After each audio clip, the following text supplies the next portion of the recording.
Hi everyone, my name's Lucy, as you should all know, HR manager in your office, and today we're here to discuss pensions. This is off the back of some questions that went out through the newsletter a couple of weeks ago, and you were all asked to give us your burning questions that you'd like to know about pensions. So I'm here with Chief Finance Officer Jane Heppel, as you should all know, who is not a pensions expert, as she will tell me. However, she's probably the most knowledgeable person in the office on pensions, I will say that. So apologies if that embarrasses you, Jane. But yeah, so we've had lots of questions in from the office. And what we've tried to do is address those all through a running order. So there are some questions at the end which we couldn't address in that because they were quite complex. So thank you for whoever submitted those. But yeah, we'll try and explain a little bit about the local government pension scheme, which we're all in.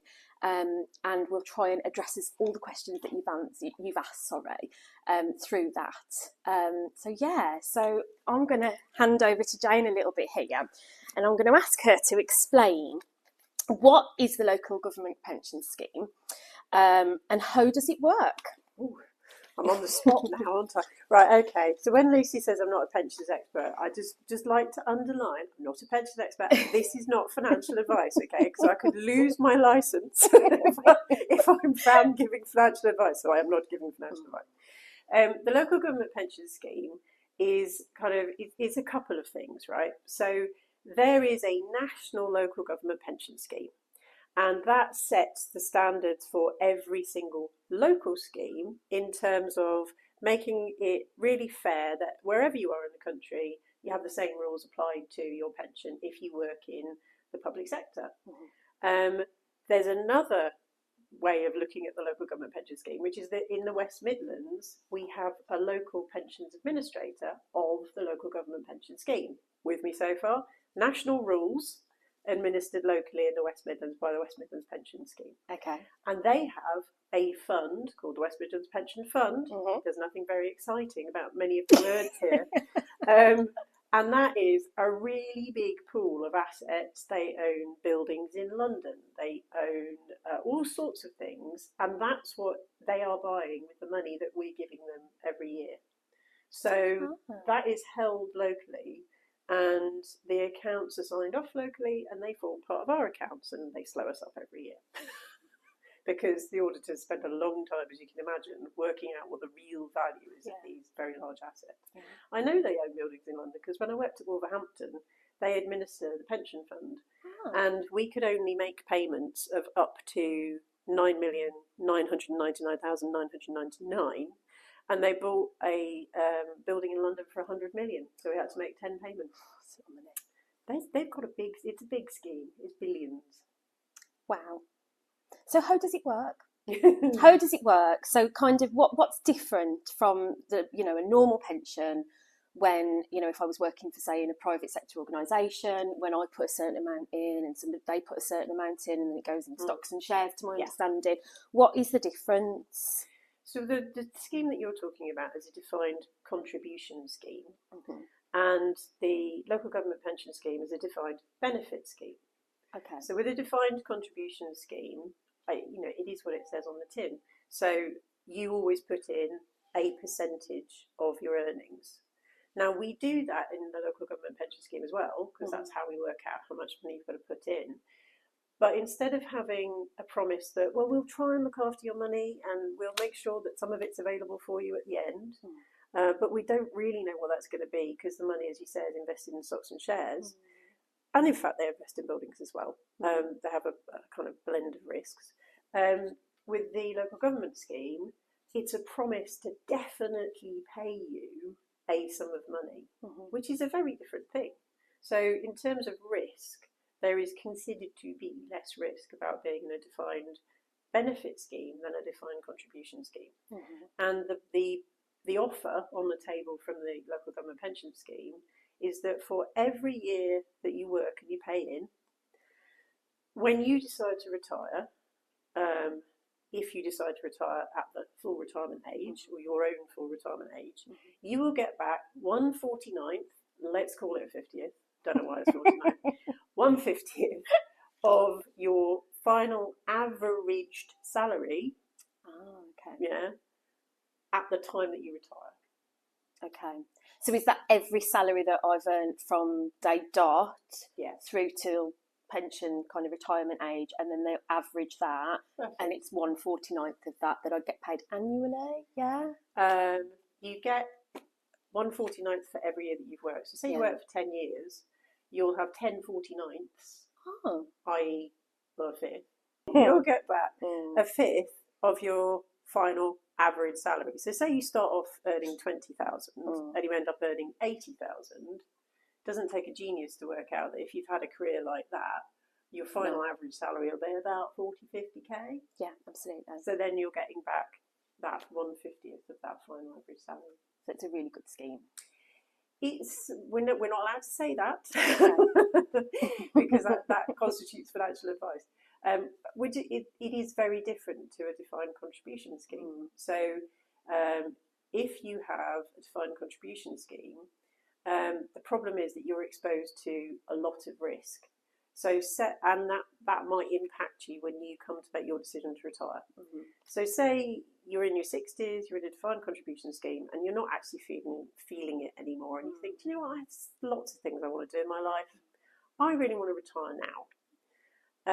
And you then go to your pension provider. If it was in the week after Mr. Trump put tariffs on, your final pension might be impacted quite a lot. So the nice thing about being in a defined benefit scheme is that doesn't happen. What's the promise that's made to you and that you get in your annual statement is the promise that you can rely on. So. But it's all about risk. If you decide to put your money on the great washing machine of the market, you could earn 1,000%. You could also earn -100%. It's all about your appetite for risk. Yeah. Oh wow. And then if I've started with the business, I'm automatically enrolled into the scheme when starting, but I can opt out as well. That's right, isn't it? Absolutely. So I can choose to opt out, which is quite easy and simple to do. So why is it? How is it different to police pensions? Police staff are in the same scheme as us, but police officers are in a very different scheme. So their scheme, you'll have heard quite a lot about it in the news because they made some changes to police officers' pensions back in 2014. They made changes to the LGPS scheme as well, but they weren't considered to be quite as sort of revolutionary. And police officers have a different accrual rate. That 1/49th is different for officers, which means if you want to look at it that way, you have to work for fewer years in order to retire with a almost your full entitlement. But that's, they have a very different life than we do. We ask officers to literally put their lives on the line at times. And so it's not really unfair for them to have a different retirement scheme, I think, in place. No, absolutely. And what age can I access my pension? What age do you think you can access your pension? I think it's 55. I think it's 55, but I think that you'd have less money if you accessed it earlier. But is that right? It is absolutely right. And it goes on sort of a sliding scale between that and what they call your normal retirement age. So my normal retirement age is 67, which is also the same age at which I can claim my state pension, which is separate. But when you think about retirement, and this is why this is a relevant conversation really for people at lots of different ages, retirement is about your lifestyle choice. I don't think people should look at the pension scheme and say, well, I've got to work until this age because I feel like I need to aim for this 100% value of this pension. There are so many different things to do in life. Doing it with maybe £1,000 a year less, but being happier, is a conversation that people need to have with themselves. So if you want to retire when you're 55, you won't have a massive pension, but you can still go and work and do other things. Or maybe you'll have a lifestyle where you just, I don't know, bum about on a beach. You don't really need that much money. Who knows? But it really is a conversation with yourself about, actually, what do I want to do? I don't really just want to make sure that I work for as long as possible in order to have this theoretical sum of money. that I may or may not be well enough or happy enough to aim for. Absolutely. I suppose that maybe that's a conversation I'm having with myself, Lucy, because I am somewhat older than you. It's all in the mind, Jane. It's all in the mind. Knees, Lucy, that's the problem. The knees are true, knees, absolutely. yeah. As I'm getting older, I'm seeing that. But we do have contribution rates, and we're going to share these as part of this video as well. So we can share these, and I'm not going to read them out for salaries and whatnot. But I look at my contribution rate, for example, and I pay 6.8% of my earnings into my pension scheme. So we have got pension contribution rates, which we can share as part of this video. And I'm not going to read them all out because we'd just be wasting time. But I'm just going to say mine is 6.8%, okay? So that's my contribution rate as an employee here, right? And I'm told that the employer, so the Office of the Police and Crime Commissioner, has a contribution rate of 19.5%. But again, if the stocks and shares element isn't relevant, that doesn't matter, does it? Because they will that will fluctuate, I imagine. Yeah, is that right? Yeah. So what happens is every 3 years we have something they call the triennial valuation. Such fun. And the actuaries they evaluate how much money they think a particular scheme needs in order to meet its future obligations. Okay. So they look at the age of the people working in the office. They look at how the assets and liabilities are doing in the West Midlands Pension Fund, and they say, we think the right contribution rate for you, West Midlands PCC, is 17.4 or 20.5 or whatever it is. And it has changed quite a lot over the years.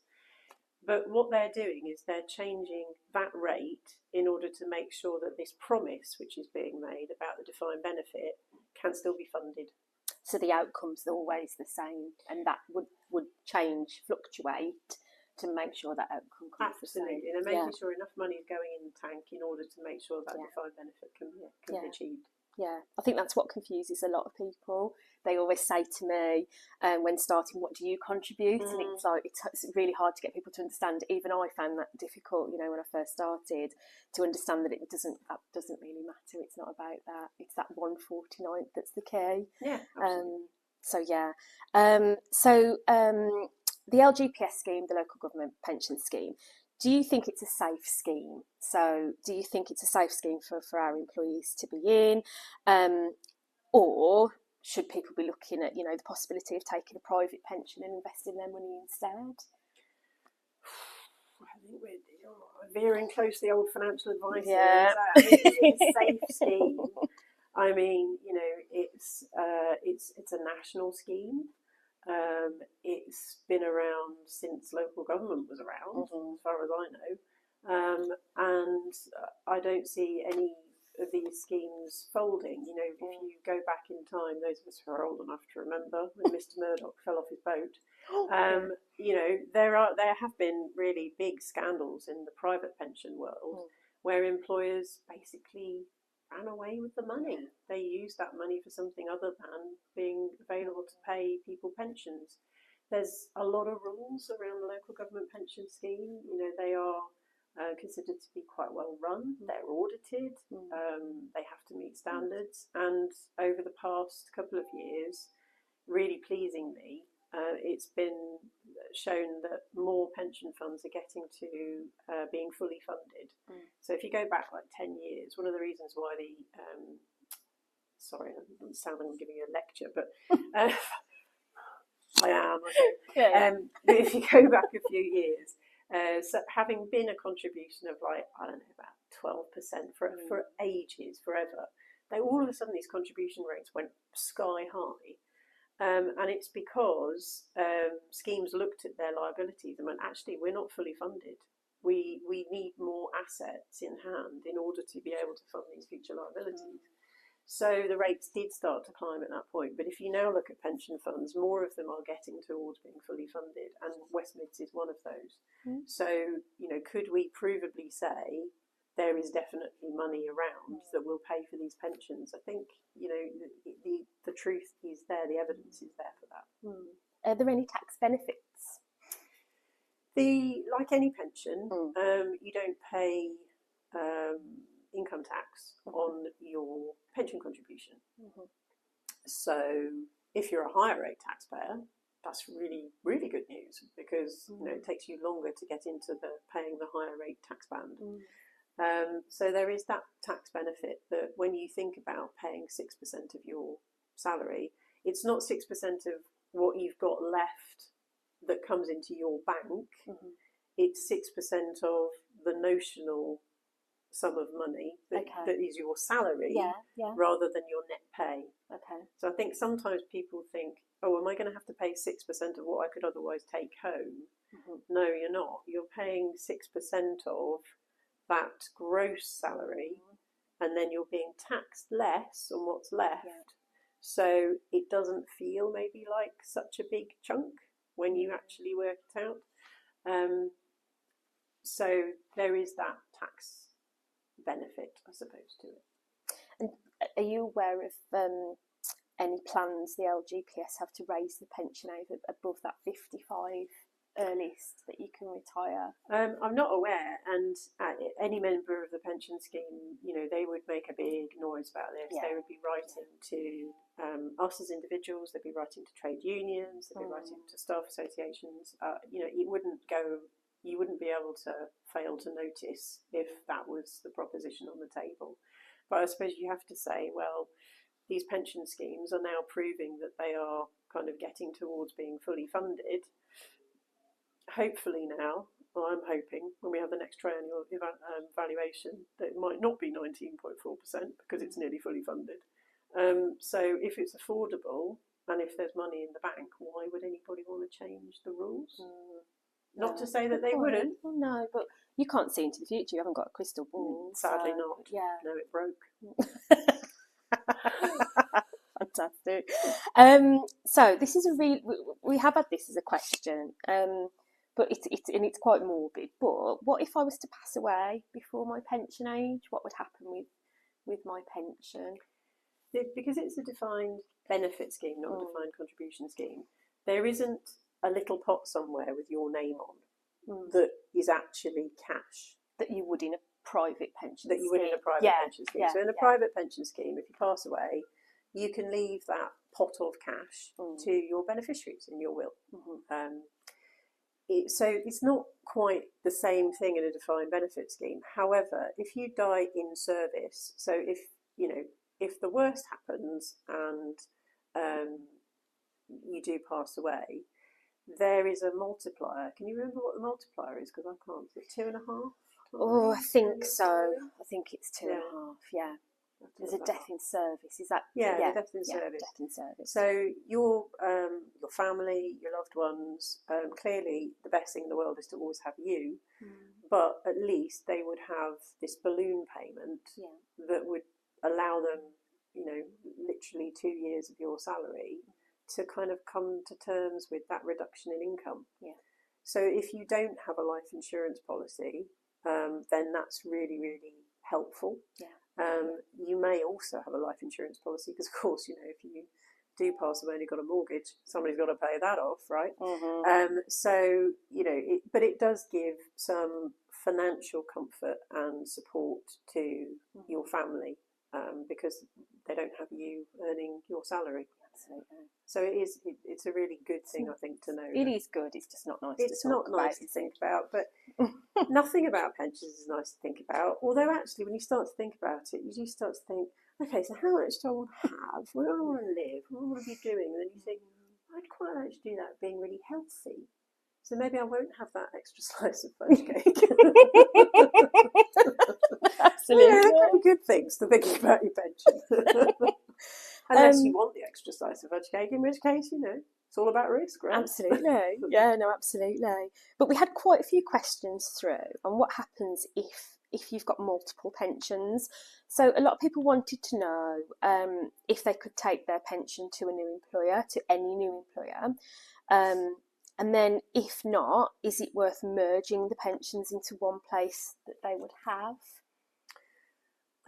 So if you move from West Midlands PCC to the civil service, that's two different schemes. If you move from West Midlands Police to West Midlands Police Crime Commissioner to West Midlands Police, they're within the same West Mids Pension Fund, so they literally just kind of tag you in a different employer. Okay. So there's very little paperwork. So it does depend on who you're moving to. But if you're moving outside of the LGPS kind of envelope, what they do is they calculate a transfer value. So, you know, you become a little bit like a footballer and you have a transfer value. Ooh, I like the sound of that.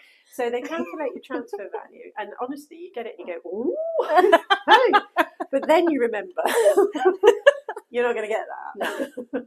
That's the amount of cash that's going to transfer between those two pension schemes in order to buy the amount of accrued benefit that you had at that date. Right. So if you had 5 years worth of your 49ths, they would have to transfer an amount that in future, when you retire, is going to be able to pay for that 5/49ths. Okay, yeah. And you look at it and you go, well, I don't know how that was calculated. I wouldn't know how it was calculated, Lucy. I'd just go, ooh, large number. I'm not getting that. Quids in. Yeah. And then they'd pay each other. And then when you got a statement from the new scheme would be like, here's your inherited bit of pension, and then here's your new service coming into this new scheme. Ooh. If you've got loads of pension pots, it can get really complicated because they're probably all on different rules and different ages that you can collect them. So from a couple of years' time, there's going to be a pension portal supported by the government, where you're going to be able to put in, I think it's your national insurance number, and it will go, oh, I found all of these little pots for you all over the place, which would be really good, but it won't actually combine them. It'll just find it'll them. just tell you what you've got, but, which is good, because you could forget. It's quite a game if you It is, around. You've got to be really on it to track it all. Yeah. And you were kind enough to say, I know a little bit about pensions. I know a little bit about pensions. Yeah. So I'm a qualified accountant. I've been qualified since... nice. And I'm chair of the pensions board. It took me 2 years to combine my pensions. Well, that was the next question. How do people merge their pensions? But really, 2 really years. patiently. Oh my goodness. Yeah, it was not easy because, you have to have all the paperwork. Wow. And you have to have quite a lot of persistence to keep writing to them saying, I wrote to you 3 months ago to say, can I please have that? But with me, it became like a kind of point of, I'm going to get this is going to happen. It may only be £450, but I am going to have it. It's my £450. Not that I could, I couldn't cash it in because it's a pension. No. You can't take anything out until you retire. Oh. But it became a bit of a point of contention. I was very glad when I got that final £450. Wow. It's not easy. Okay, wow. I think, that's something I think people need to consider on a time of it versus... particularly to the younger people in our office, I'd say do it as you go along. Yeah, it's probably better. Don't leave it until you're like 45 and then go, where were all those? Maybe keep rolling them up and taking them with you and then take them with you, because otherwise it's a bit messy. Oh, bless you. So how do people get the best out of their pensions? That's what I'd like to understand. So there's voluntary contribution options. Is it worth doing that? Or is it, is that a risk thing that you need to work out? Absolutely, it's about risk.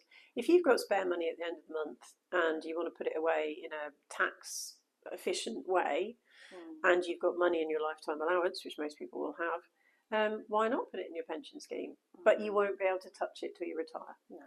So if you've got enough money to, weather a storm, if you've got enough money for your next car, if you've got enough money for this, if you're doing well and you've got money that you can put away and not see again until you retire, absolutely, why not do that? But it is worth remembering with pension, unlike with your own savings, you won't see it until you retire. No, where you've got more control of your own savings as well. So I suppose you've got to weigh up, haven't you? You have. You've got to weigh up what's best for you and what you want. For me, is it best to be able to access that? Maybe I want to help my kids out at university, or I want to help my kids out in a different way, or my parents. There's lots of different things you might want to do. Well, one thing that I've done on the back of knowing this was going to happen is I went on the local government pension scheme portal, and I figured out my login details. Forget password. Did forget password. And figured out how to log in. And I think it's really important that people do it actually after doing that. Because I found the annual pension statement that you'd already mentioned to me. And actually, just reading that alone, is really interesting and has taught me loads, and that's just readily available information for anybody who's in the pension scheme as well. What I have done as well is I've printed off my my annual pension statement and I've redacted it. So we'll include that within this as well as a link, so people can have a look as well. So if they want to log on, I'm happy to do that, and they can look at that, alternatively access their own as well.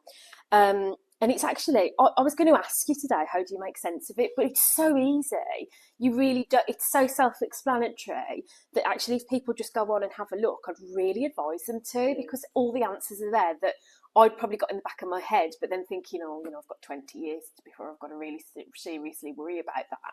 But actually now I'm thinking about it, I could start thinking about that now. It's not something that needs to wait till I'm 65, essentially. It's something I could start thinking about. So that's something that, you know, I've taken away, which I really thank you for.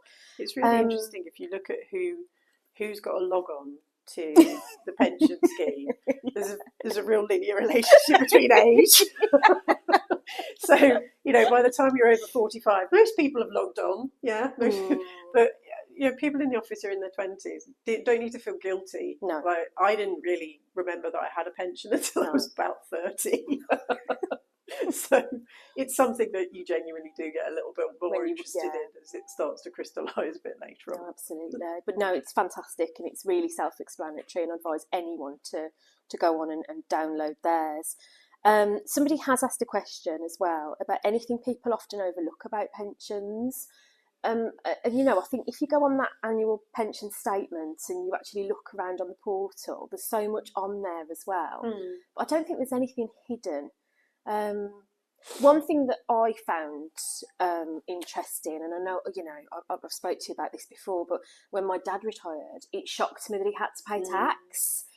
And it's again that you earn 1,000, well, 12,000, sorry, whatever is your tax code, and anything above that is tax. So even though pensions are tax free while you're earning, they're not when you retire. So I found that a bit shocking. So but is there anything else you can think that people may overlook about pensions that could be a shock, like that was for me? I mean, sometimes people say, well, you know, if I'm not in the local government pension scheme, then you've got 19.4%. Could you contribute it to my scheme? We can't do that. No. We have one scheme that we support, and it is the local government pension scheme. So we don't top up anybody else's pension. No. But it's worth remembering, therefore, that if you decide not to join the pension scheme, you've turned down our contribution. Yes. So, because it's not just your money that's going into it, it's our money that's going into it. So, if you decide not to do that, you've kind of taken a bit of a pay cut.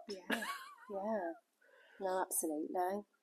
And also, it's really important to make an expression of wish nomination as well when you go onto your pension portal. So I have done this. It's not on my statement, but I have done it. But that, to my understanding, is that you can have that death in service go to a charity or a loved one, anybody that you can nominate on there. But it's really important to have that nomination there. It is, and particularly, you know, if you're with a long-term partner but not married, or if you have somebody that you want to leave it to, like a child instead of a partner. People often forget when they go through, you know, family event or a lifetime event like a divorce. It's not uncommon for people to forget to update the beneficiary, which leads to some really difficult conversations later on. So even if you just kind of think to yourself, look, once a year, just May bank holiday, I will promise that I will log on to the pension portal. I will treat myself with my treat of choice in order to do it. And I will make sure my details are up to date. It's worth doing. I would agree with you. Because the last person that you want to have to fix it for you is a person who might be really upset because you've just died. And being the person who has done 3 probates already and might yet have another one in my future, I can tell you it's not fun. It's not a fun No. job. And if you haven't left things tidy, it just makes it harder. Yeah. So make sure that the person who is going to be the unhappy but lucky recipient in that event is the person that you intend it to be.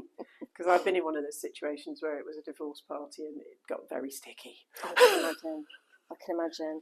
But as I said, I pulled off this pension statement, but I think my husband's eyes nearly popped out. I think I'm worth more dead than alive now, so Yeah, not positive, is it? Yeah, absolutely. Bless him. So I just wanted to ask you about retirement plans. So what is a retirement plan? What are the benefits to having a retirement plan? What should I be thinking about now? Who do you want to be? Because you'll be a new you. Oh, a lottery winner would be nice, but yeah. If you didn't have to do boring work for 4 days a week, who would you be? How much does that person need to be happy, to be getting along? And what are they going to be doing? Are you going to be eating out 4 times a week? Are you going to be on expensive holidays? Or are you going to give it all up and live in a yurt in a forest? You know, all things are optional. I can't quite see you. No, I can't see the appeal, but some people might. But it genuinely is about the lifestyle that you want to choose, and I think all things are, you know, available. And if that future you just wants a VW camper van, romping around Europe, you know. The other thing to say is that retirement planning session that I know we've got in September is not just about people who are planning to retire. No. If you're planning a career break, it's equally relevant, because if you're planning a career break, then you're going to have a period of not earning, and you're going to have a period of not paying into your pension. So you kind of need to think about balancing that up with, well, how is 55-year-old me going to feel about that choice? And how long can I afford to do this for? Not just in terms of, well, I've saved up this salary and I can afford to do it, but can I afford to do it in that kind of longer term? And again, if that's what you want to do and you want to take 7 years off to train to be a vet, do it. You know, I don't think any financial decisions ever stop you from doing it. Just know what the consequences are. Oh, that's fantastic. So we have got the OPCC Thriving into Retirement training on Wednesday the 24th of September, 1 till 4 coming up, and there's still spaces available. If anybody does want to take part in this, please contact Russell Fletcher and sign up. But this isn't for, you know, a certain age group of people. This is for everyone who wants to think about retirement in the long term. It's about the long game, I suppose, isn't it? So retirement's not something that, I don't need to worry about that, because, you know, until I'm, as you say, 50, 55 is when the logins go up. But, like, you know, actually we could be thinking about that earlier and thinking about life choices. And again, if I want to pay more in, or if I don't want to do that, or if I need to invest separately as well, if I've got that extra money coming in or something like that.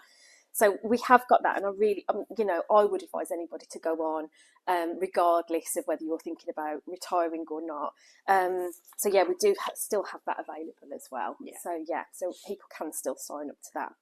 So we've answered pretty much every question other than 3, which I couldn't put into this. These are the hard ones now, right? Or I couldn't put them in. Can I phone a friend? So,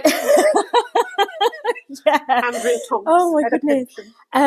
So this one is: if I'm not in the pension scheme and I die during service, will my beneficiaries still get my death in service? No. Sorry. The point about the pension scheme is it's a sort of insurance policy at that point. So no. If you're not in the pension scheme, you don't get the benefits. Yeah. No, okay, no, that's fair enough though, isn't it? Absolutely. So then the next one is, earlier this spring we received an email recommending My Money Matters, who are offering a financial wellbeing solution through a private company. What kind of assurances are there around this company? Do they charge for their services? They don't charge for their services. I can't remember who pays for the contract, but it's either the trades unions or ourselves as employers. Because one of the things that you'll find if you stay in the pension scheme and you join the pension scheme is it's really hard to find a financial advisor who will advise you about a defined benefit scheme. Okay. The moment they find out it's a defined benefit scheme, they won't want to touch it with a barge pole. The reason being that nobody wants to be the person who told you to leave a defined benefit scheme because it's really good to be in one in many, many ways. So Money Matters, it's quite helpful that they do provide that advice, because there are very few financial advisors out there who will. Oh, okay. I'm learning something new all the time here, aren't I? So what we're going to do as a follow-on from all this is we will write up the questions that everybody asked, and we will provide responses as well against every question. So there's, everybody gets an answer essentially. What we'll also do is provide the contribution rates from you guys as employees to the scheme. And I'm happy to share my annual statement with people, but I really would advise that people go onto their pension portal and do that themselves. But that will all follow with the video and whatnot, and we'll put some links in and everything else. So make sure you look out for all of those. But thank you so much, because I've learned so much about pensions over the last couple of weeks. And it's good for me, actually. So I understand it a lot more, and actually it makes me feel a bit comfortable. Before that, I've always been a bit like, well, I don't get it. I don't understand what I'll get, anything like that. But just having that, opportunity to be able to say, I don't understand it, and for somebody to be understanding and actually say, well, this is how it works. It's fantastic. So thank you so much, Jane. I think nobody's born knowing exactly how pensions work, and it's taken me a really long time to learn some of the stuff, but some of the stuff is because I do chair the pension board, so I have to look like I know what I'm talking about. Well, you know more than me, so it's good, it's reassuring. Mostly because I'm older, I guess. No, thank you so much for your time. Thank you. I really appreciate it. And well done you for bringing yourself up to speed.